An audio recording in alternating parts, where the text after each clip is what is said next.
શું અનર્થ કરી રહ્યા છો તમે લોકો? હવે બધું જ સારું થઈ જશે, પાપનો અંત આવશે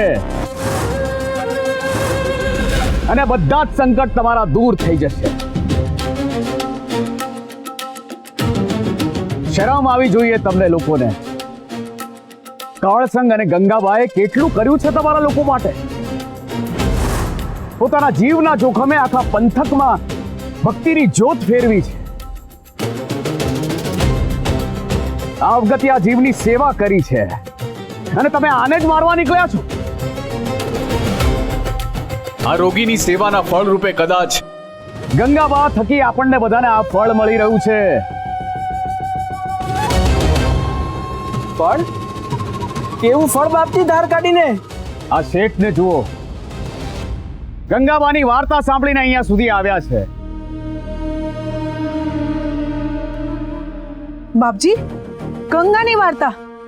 એ કેવી વાર્તા? એક એવી સ્ત્રી જે પોતાના સતથી પક્ષઘાત જેવી બીમારીને ફગાવીને પોતાના પગ ઉપર ઊભી થઈ ગઈ.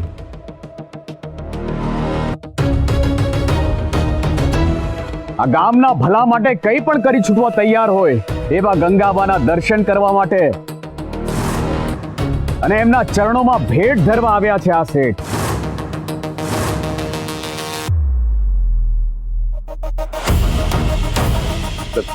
કેવી ભેટ ધાર કાઢીને? શેઠજી,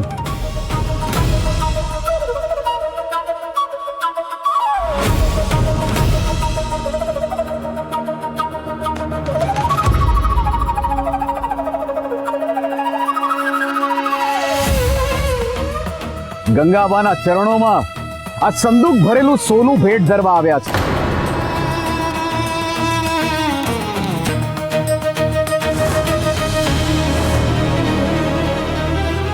બાપજી, આ શેઠ આ સંદૂક ભરીને સોનું ગંગાબાને આપશે? તો આમાંથી અમને બધાને થોડું થોડું સોનું આપજો ને ધાર કાઢીને. હે? આ જ ફરક છે, આ જ ફરક છે તમારામાં ને ગંગાબામાં. એ જે કાંઈ વિચારે છે તમારા ભલા માટે વિચારે છે અને તમે જે વિચારો છો એ પોતાના સ્વાર્થ માટે વિચારો છો. આ સોનું બધા માટે છે. એના માટે છે ને. હા, એ જ તો કહું છું. તો બધાને આપો ને ધાર કાઢીને. બધાને આપો. શાંત થઈ જાઓ, શાંત થઈ જાઓ, શાંત થઈ જાઓ.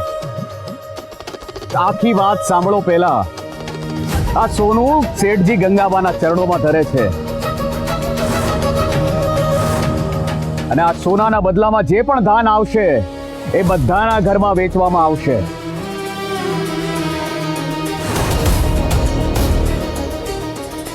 અમને ભોજન મળશે, અમારું પેટ ભરાશે.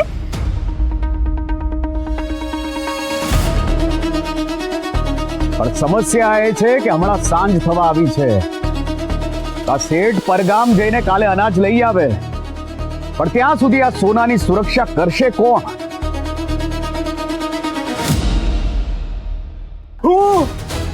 હું કરીશ ને બાપજી ધાર કાઢીને. હા, હું કરીશ. નાના બાપજી, આજ મોટો ચોર છે. કોઈ એવું છે જેના ઉપર બધાને વિશ્વાસ હોય?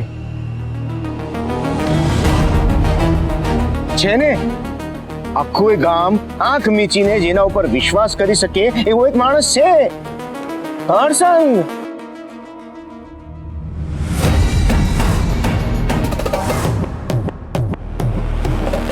આખા પંથકમાં શક્તિવાન, નીતિવાન અને સાચા રાજવી છે હરસંગ. એમના દેખતા આ સોના ઉપર કોઈ નજર પણ નહીં નાખી શકે. હા, બરાબર છે. કરસંગજી થી વધારે યોગ્ય કોઈ છે નહીં આ કામ માટે. પણ શું કળસંગજી આટલું મોટું જોખમી કામ સ્વીકારશે? હા હા, કરસંગજી યોગ્ય છે. બોલો કરસંગજીનો જય, કરસંગજીનો જય, કરસંગજીનો જય. ભલે, આ ગામ મારું પરિવાર છે અને આ શેઠજી જો આપણા માટે આટલું વિચારતા હોય તો આ સોનાની સુરક્ષા કરવાનું હું સ્વીકાર કરું. માટે હું તમને વચન આપું છું કે હું મારો જીવ આપીને પણ આ સોનાની સુરક્ષા કરીશ. બોલો કહરસંગજીનો જય, કહરસંગજીનો જય, કહરસંગજીનો જય.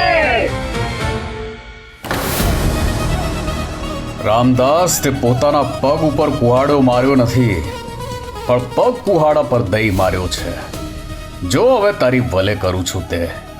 આ તારી કોઈ નવી ચાલ છે, હું જાણું છું, કેમ કે હું જોઈ શકું છું. તું બહુ જલ્દી રામને શરણે જવાનો છું. મારું પૂછડું તારી લંકાને બાળી નાખશે. જોઈએ શું થાય છે તે. ચાલો, તમારી જવાબદારી અહીંયા પૂરી થાય છે. આ સોનું હવે ગામવાળાઓનું થયું. ના ના બાપજી, આ સોનું ગામવાળાઓનું કાલે સવારના થશે.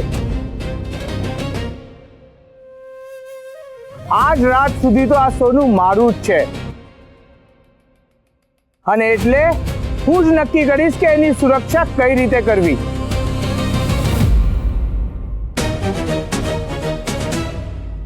એટલે તમે કેવા શું માંગો છો? તમને કળસંગજીના સામર્થ્ય ઉપર શંકા છે? ના ના ના ના બાપજી, એવી વાત નથી, પણ મને આ પર જરાય વિશ્વાસ નથી.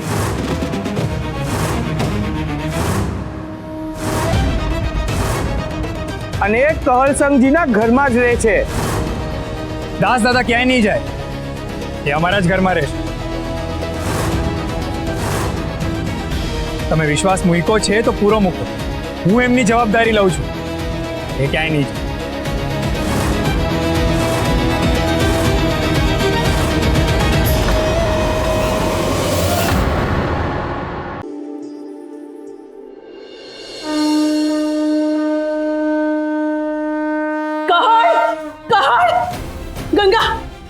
ગંગા, ગંગા, આપણા ઘરમાં પણ ચોરી થઈ છે.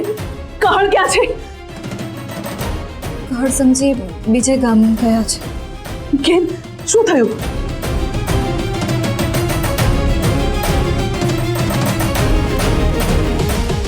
તો વક્તુબા, તમારા દાગીના આપો, ગામવાળા સામે મૂકો.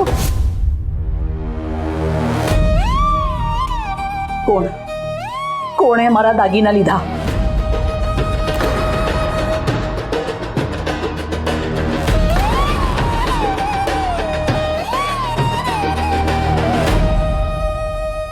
ગંગા, મને જવાબ જોઈએ છે. કોણે મારા દાગીના લીધા?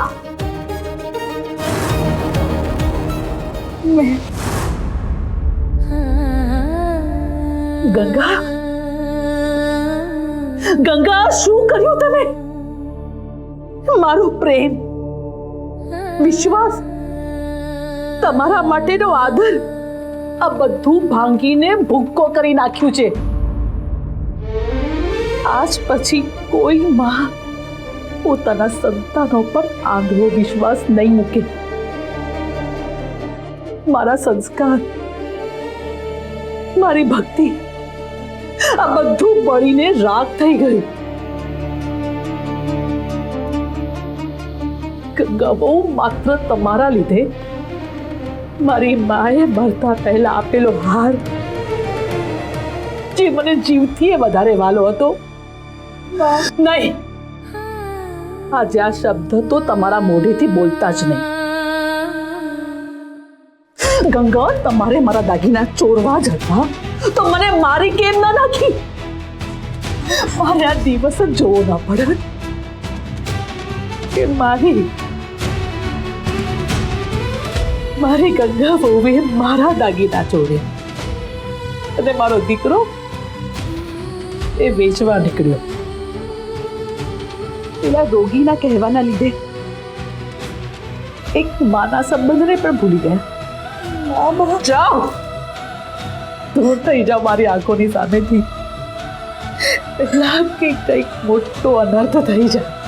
જાઓ અહીંયાથી, જાઓ અહીંયાથી. હું ક્યાંય નહીં જાઉં. મને તમારાથી દૂર ના કરો ને, મને ક્ષમા માંગવા દો. બા, તમને ક્ષમા ના આપ્યો ને તો ના આપો, પણ મને બોલવા દો ને, મને બોલવા દો.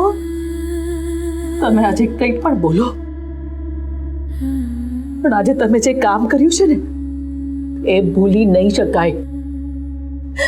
બા, હું જાણું છું કે તમે નહીં બોલું. બહાર આજે ભૂખથી તરફડે છે. જેને તમે પોતાનો દીકરો માનો છો એ ગોરધનભાઈના ઘરડા મા બાપ ભૂખથી મરી રહ્યા છે.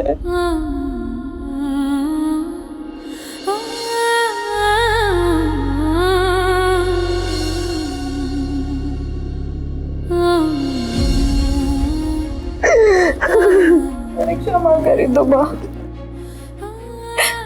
ક્ષમા કરી દો ને.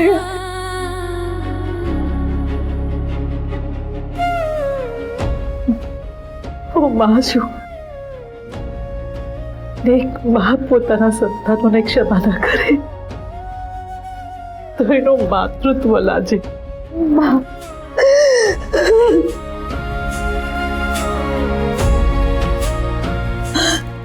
ગંગા, મારા એ દાગીના કરતા મહામૂલ્ય મારી ગંગાઓ અને મારો કહળ છે.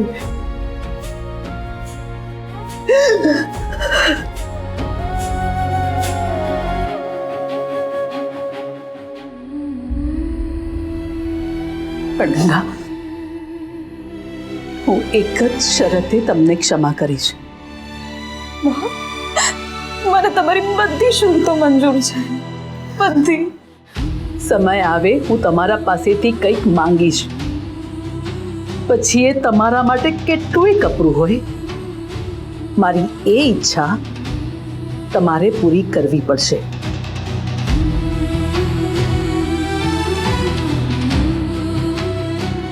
બોલો, આપો છો વચન?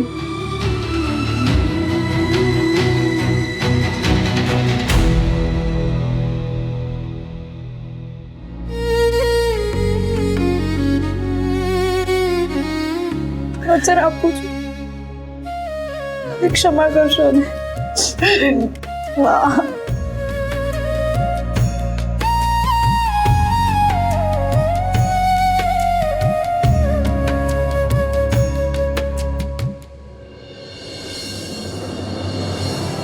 ગંગા, ગંગા,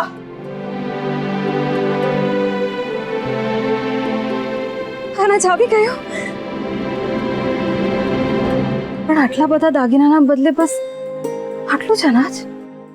ગંગા, ગંગા, તમે શાંત થાઓ. આ માત્ર એક ગાડું ભરીને જ અનાજ આવ્યું છે, બીજા ગાડા ભરીને આવે છે. હે મારા પ્રભુ, તમારો ખૂબ ખૂબ આભાર. તમારી કૃપા અપરંપાર છે.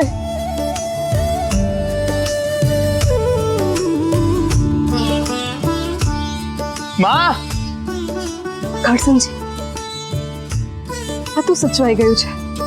હવે તમે ચિંતા છોડી દો. મને તમારા પર વિશ્વાસ હતો જ કે તમે માને સમજાવી લેશો. હું માને મળી આવું છું. ના ના, તમે સૌથી પહેલા ગોરધનભાઈને બોલાવી લાવો અને આખા ગામમાં સંદેશો પહોંચાડો કે ધાન આવી ગયું છે, હવે આવીને અનાજ લઈ લો. હા, જાઉં છું. હે મારા પ્રભુ, હે અન્ન દેવતા, તમારો ખૂબ ખૂબ આભાર. હવે હું મારા હાથે રાજને ભરપેટ ભોજન કરાવીશ. જેની આંખોમાં તૃપ્તિનો ઓડકાર જોઈને મને સ્વર્ગથી પણ વધારે સારું લાગશે. તમારો ખૂબ ખૂબ આભાર.